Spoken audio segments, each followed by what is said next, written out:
Welcome, everyone. Today we're diving into the ultimate cosmic what-if scenario. We're going to take a trip into a parallel reality to explore a seemingly simple tweak that would completely rewrite the fundamental rules of our existence. In this explainer, we'll break down the science, the inevitable chaos, and the incredible story of human adaptation that would follow. So, get comfortable and let's unravel this massive celestial mystery together. I want you to picture something for me. Imagine stepping outside your front door tonight. You take a deep breath of the evening air, you look up at the dark canvas of the night sky, and you expect to see that familiar, solitary, glowing orb we've known since the dawn of humanity. But instead, there are two. What actually happens next?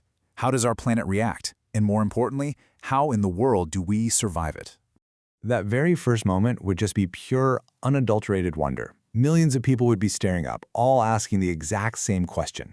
How is this even possible? Scientists would be immediately scrambling for answers, mostly debating two main theories. Did our Earth's gravitational pull somehow capture a rogue celestial body just wandering through deep space? Or are we looking at the terrifying aftermath of an ancient, massive cosmic collision that basically fractured material into orbit, creating two moons instead of one? Honestly, no matter how it got there, one thing is absolutely certain. Human history has just changed forever. Okay, let's dive into part one. A new starry sky and the magic of those first few days. You know, the immediate aftermath of an event like this isn't widespread panic. Surprisingly, it's a massive celebration. For the first few days, the reaction is just pure joy.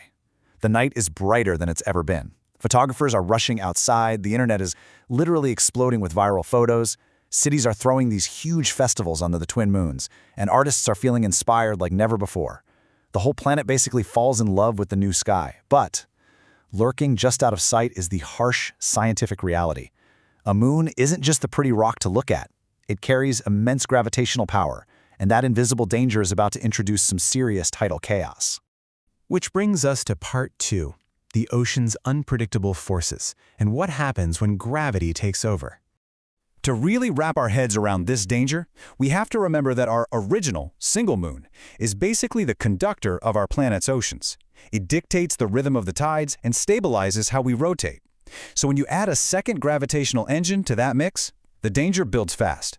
When these two moons happen to align, their combined gravitational force essentially pulls the oceans together. This leads directly to massive, unpredictable waves crashing into coastlines all over the world. And the damage quickly becomes catastrophic. The high tides get so severe that entire beaches just disappear underwater. Low-lying islands, gone completely. Humanity is forced into pure survival mode. Global trade takes a massive hit because ports have to close. Fishing boats and cargo ships just can't leave safely anymore. Coastal cities are forced into these desperate engineering projects, building enormous seawalls just to hold back a suddenly unpredictable ocean.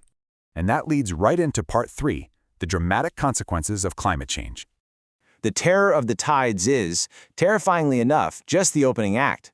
We have to shift our focus from the raging oceans to the very stability of the Earth itself, because the dramatic consequences of climate change brought on by this dual moon system are wild.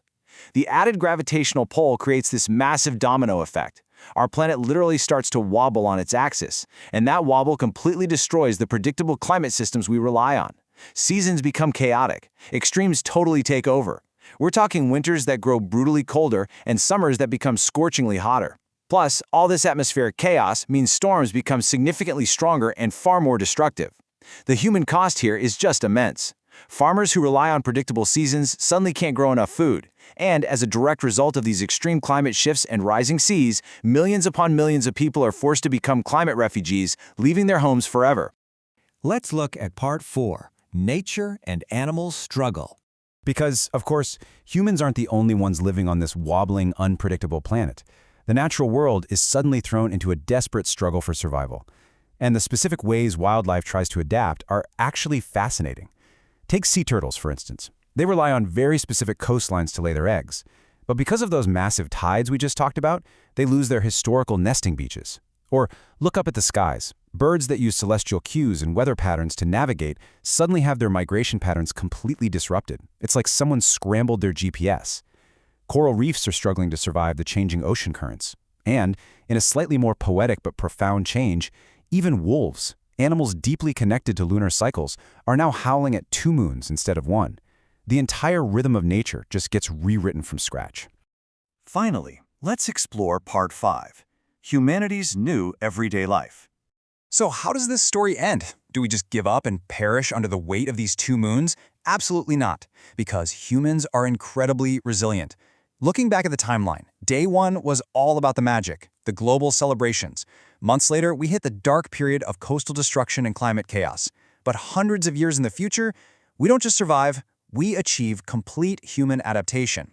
Surviving 2 moons requires life on Earth to evolve in entirely new ways. To manage the chaotic seasons and these new dual lunar cycles, we literally have to invent completely new calendars. We engineer new ways to live, build, and farm. We fundamentally create humanity's new everyday life. Over generations, the trauma of that massive transition fades into myth. It just becomes normality. Ancient stories begin to speak of the twin guardians in the sky. Hundreds of years in the future, children grow up looking at 2 moons and believing Earth has just always been this way. The 2 moons become completely embedded in their mythology, their culture, and their daily routines. To these future humans, the idea of having only 1 moon would actually seem terrifyingly strange and lonely. Meanwhile, astronomers would still be pointing their telescopes up every single night, wondering things like, will they ever collide? Will one escape? The study of the sky would be this endless, evolving discipline. But pulling ourselves back to reality for a second, this whole scenario reveals a profound truth about our current existence. 1 moon is already the perfect balance for life on Earth. It stabilizes our climate, gently guides our oceans, and provided the exact steady environment needed for human history to flourish in the first place. In the grand, complex mechanics of the universe, even the absolute smallest change to our cosmic neighborhood would drastically rewrite the future, the oceans, the climate, and the history of our entire planet. So after seeing the beautiful magic of those first few days, the terrifying reality of the massive waves and the climate wobble, and the incredible story of humanity's long-term adaptation, I want to leave you with one final thought. Knowing everything we just covered, would you actually want Earth to have 2 moons? It's a pretty fascinating thing to ponder the next time you look up at our solitary, perfectly balanced moon. Keep questioning the universe, keep wondering what if, and I absolutely can't wait to guide you through our next explainer. Catch you next time.